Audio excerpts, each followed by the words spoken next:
Bangod sa pagpamasol, isa ka sikyo patay sa probinsya sang Iloilo matapos ginbuno sa kaupod man lang niya sa trabaho. Patay ang gwardiya matapos ginbuno sang laborer nga kaupod man niya sa trabaho bangod sa pagpasibangod. Ini ang natabo sa barangay Nabitasan, Liganes, Iloilo, alas 7 ng gabi, Nobyembre 23. Ang biktima mo si Jovin Pacardo, 36 anyos, ang Dumangas, kag mga sospek kamo sanday alias JR, 21 anyos, ang Batad, kag alias Leo, 30 anyos, ang Panate, Iloilo. Sunod kay Police Captain General Enrique Robles, ang hepe sang Liganes Municipal Police Station, ang mga sospek nagaobra bilang laborer sa dressing plant kung sa diin na destino man ang gwardiya.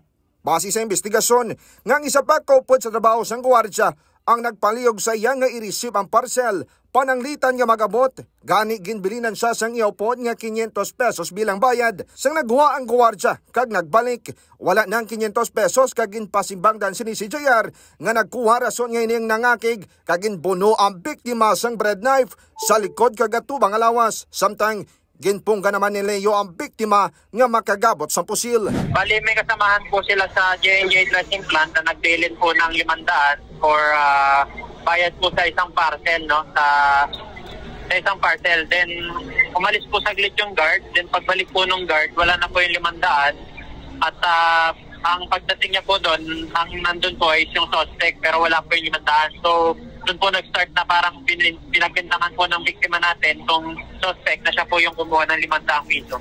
Sino pa sa polis mga K5 nga voluntaryo nga nagsungka sa ila ang duha ka mga suspect?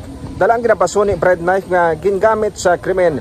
Dugang pa nga ginaprepara naman sa polis ang mga kinahanglan nga dokumento para mapasaka na ang nagakaigo nga kaso patok sa mga suspect. Para sa balitang regional, nagikan diri sa probinsya sang Iloilo. Ini si K5 Aaron Rifollo para sa Kampiyon na Balita, Serbisyo Publiko kag Kalingawan sa Western Visayas. K5 News FM. Ang ining balita ang ginadulong sa inyo sang DTX Coffee Mix. Himo sa natural nga sangka pareho sang amarkuso, chia seeds, sugared cane extract powder. DTX Coffee Mix. Nakakapi ka na, naka-detox ka pa. DTX Coffee Mix. Mabakal sa mga butika.